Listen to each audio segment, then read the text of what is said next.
Shalom Aleichem. Shalom Aleichem. Shalom Aleichem. The bigness of little things. The bigness of little things. Or the greatness of little things. The text is from the book of Judges, chapter 3, verse 30. Verse 30. న్యాయపత్ర గ్రంథము 3వ అధ్యాయం 30వ వచనం. అటు తర్వాత అతని కుమారుడు షమ్గరు న్యాయాధిపతిగా ఉండెను. అతడు ఫిలిష్తీయులలో 600 మందిని మునికోర కర్రతో హతము చేశాను. అతడును ఇశ్రాయేలును రక్షించను. సామాన్యులతో అసమాన్యత. సామాన్యుల అసమాన్యత. మునికోర కర్ర the small thing. The bigness of little things. చిన్న వాటిలో దేవుని యొక్క శక్తి మనం చూస్తాం. షమ్గరు న్యాయాధిపతిగా ఉన్నాడు. ఫిలిష్తీయులు ఎలా హతం చేశాడు 600 మందిని. మునికోల కర్ర చిన్నది, a small instrument with that he could smite 600 Philistines. ఇంకా దేవుని యొక్క ఆత్మ సహాయత ద్వారా అతను బలపరచబడి గొప్ప కార్యము చేయగలిగాడు. షమ్గరు had nothing to rely on but an ox goad and the Lord. ఈ చిన్న కర్ర దేని మీద ఆధారపడ్డాడు ఆయన. He relied on God. దేని మీద ఆధారపడినప్పుడు నీ చేతిలో ఉన్న చిన్నదైన దాంతో అదే మహత్కార్యం జరిగిస్తాడు. మోషే నీ చేతిలో ఏమున్నది? Just a shepherd's rod that became a God's rod. నీకున్న చిన్న తలాంతే కావచ్చు, చిన్న జీవితమే కావచ్చు, చిన్నవాడే కావచ్చు, బలహీనవే కావచ్చు, బలహీనరాలవే కావచ్చు.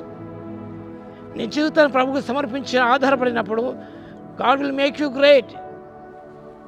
ఆ చిన్న తలాంతం దేవుడు గొప్ప తలాంతుగా మార్చగలడు. సామాన్యతలో అసమాన్యత. సామాన్యులమే మనం. With ordinary people who can do extraordinary things for God. If we rely on God's strength, on the Spirit, we can do exploits. మనం గొప్ప కార్యము మనం చేయగలము.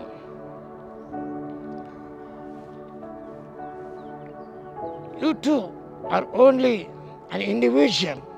You can be mighty power of God. నువ్వు చిన్నవాడివే కావచ్చు, చిన్న గోత్రమే కావచ్చు, చిన్న వంశమే కావచ్చు. దేవుని సమర్పించుకున్నప్పుడు God can use it if you will.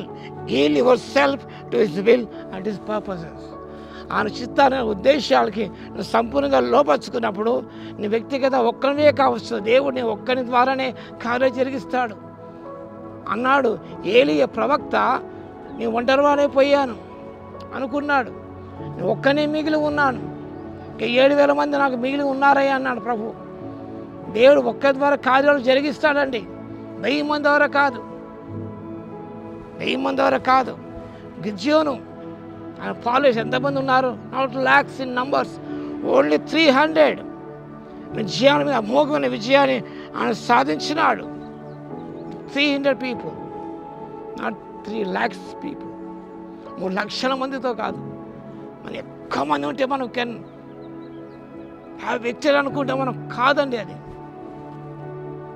దేవుడు చిన్నవాటిని ప్రభు తను గొప్ప వాటిగా వాడుకున్న దేవుడు. మోషే ఆ కర్రతో, దేవుని కర్రతో బయలుదేరి మత కార్యాలు ఆయన చరించగలిగాడు. And yielded is to God's will, God's purposes. God is Moses, an ordinary person become an extraordinary person. సామాన్య వ్యక్తి అసాధారణమైన వ్యక్తిగా ప్రభు రూపొందించాడు. అంతమంది జనాంగాన్ని మోషే నడిపించాడంటే it is not an easy thing. It is not easy task to lead people out of bondage. ఆ వాగ్దాన భూమి దిశ వైపు నడిపించాడు ఆయన. కాబట్టి remember, mighty things are done by those who depend on God's power. God uses weakness to reveal His great power. మన బలహీనమైన కూడా ఆయన శక్తి మన ద్వారా ఆయన ప్రదర్శింప చేస్తాడు. కాబట్టి rely on his power, then can do greater things of God. William Carey an ordinary cobbler mending shoes. He did great things for God. కాబట్టి ఆ రీతిగా మనం కూడా చేయుటకు పరిశుద్ధాత్మ దేవుని శక్తిని దయచును గాక. ఆమేన్. కృపాభరితుడా యేసయ్య మీ స్తోత్రాలు తండ్రి. వాక్యం ప్రతి బిడ్డను దర్శించి దీవించండి. నేను సర్వసామాన్యులే మా ప్రభువా, కానీ ఆనాడు విశిష్ట లోకాన్ని తలకిందు చేయగలిగారు. సామాన్యులే అసామాన్య కార్యం చేయగలిగారు. ఆనాడు అసామాన్య కార్యాలు మీ కొరకు చేయడానికి మీ శక్తి ఇవ్వగలందుకు బలహీనమును బలపరచగలని స్తోత్రాలు చెల్లిస్తూ యేసుక్రీస్తు పరిశుద్ధ నామములో ప్రార్థించి వేడుకొస్తున్నాము తండ్రి. ఆమేన్. మన తండ్రి అయిన దేవుని యొక్క ప్రేమయు, మన ప్రభువును రక్షకుడైన యేసుక్రీస్తు యొక్క కృపయు, పరిశుద్ధాత్మని అన్యోన్య సహవాసం మనందరికీ సదాకాలము తోడై ఉండును గాక. ఆమేన్.